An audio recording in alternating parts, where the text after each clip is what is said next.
কি আমরা দিইনি? আরে রানী রাসমণি রোড, যেটা আমাদের সবার অনুমতি চাওয়া, সেখানে মঞ্চ করতে দাওনি, পুলিশ ঘিরে আছে, ঢুকতে দেয়নি। এবার শেষ মুহূর্তে আমরা ওয়াই চ্যানেলে কত লোক, দেখো না একবার, চলো না ওখানে কত লোক নিজের চোখে দেখবে। আরে উপচে যাচ্ছে, ভেতরে ধরছে না। যদি একটা মঞ্চ করতে দিত, ভালো করে একটা করা যেত। যাই হোক, আমাদের 104 বার কিন্তু হাইকোর্টে যেতে হয়েছে মঞ্চ বাঁধার জন্য, মিছিলের জন্য, মিটিংয়ের জন্য। ওগুলো সব টেকনিক্যাল প্রবলেম ছিল, ওগুলো টেকনিক্যাল প্রবলেম ছিল।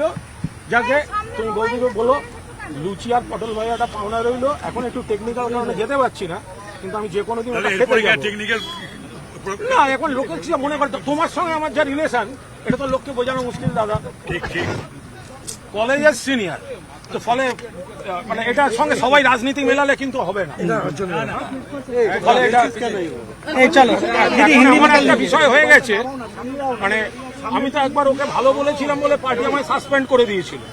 যাদের কথায় সাসপেন্ড করেছিল তারা অন্য জায়গায় নেচে বেড়াচ্ছে, আমি পার্টির জন্য লড়ছি। আসি।